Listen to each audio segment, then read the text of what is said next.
and other things into the country. They're going to be tariffed at a very, very high rate, like 200%. Well, the European Union has been speaking to us, Ursula and the whole group, and they've been very nice. They treated us very badly until recently. Now they're treating us very nicely. It's like a different world, actually. They've treated us very badly. They were among the toughest to deal with. Actually, in many respects, they were much worse than China. Look at what they do to our companies. They sue Apple, they sue Google. 17 billion they got from Apple on a lawsuit that they didn't have a case.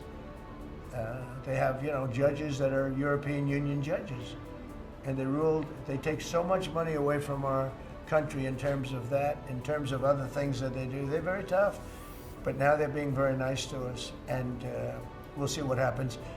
We're probably 2 days off from sending them a letter. We are talking to them. I just want you to know, a letter means a deal. Israel is very unfair having to do with this trial. He's a wartime prime minister. Add that to it, because it really is what it is. It's never been anything like it, actually.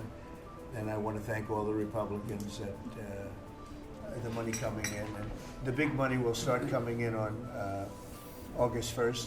I think it was made clear today by the letters that were sent out yesterday and today. Go ahead, please. Yes, sir. We will have taken in about $100 billion in tariff income thus far this year, and that's with the tariffs, the major tariffs not having started till the second quarter. So we could expect that could be well over $300 billion by the end of the year.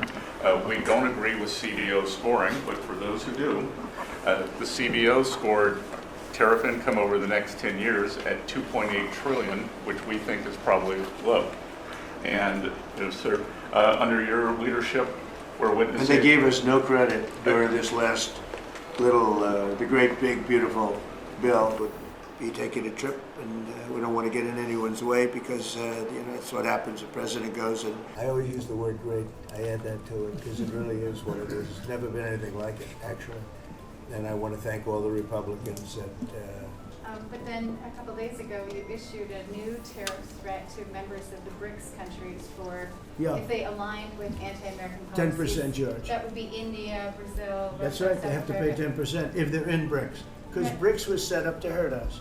BRICS was set up to degenerate our dollar and take our dollar as the standard, take it off as the standard. And that's okay if they want to play that game, but I can play that game too. So anybody that's in BRICS is getting a 10% charge. Is that immediate, sir? Or is Yeah, that pretty if soon. they engage in some behavior? Well, if they're a member of BRICS, they're going to have to pay 10% tariff, just for that one thing. And they won't be a member long. I thought BRICS was, I said this about a year ago, and it largely broke up. But, there are a couple that hang around, but I thought it largely broke up. BRICS is not, in my opinion, not a serious threat. But what they're trying to do is destroy the dollar so that another country can take over and be the standard. And we're not going to lose the standard. The jailhouse tea on the main set. Yeah, sure. Hey, Pam, could I just interrupt for Sure. 1 second? Are you still talking about Jeffrey Epstein? This guy's been talked about for years. There's an executive order coming and some other things coming behind that. But protecting America's farms isn't just about protecting our farmers, it's also about national security. So that's what we discussed this morning. I do want to say that I think we have had a really good relationship with China lately, and we're getting along with them very well.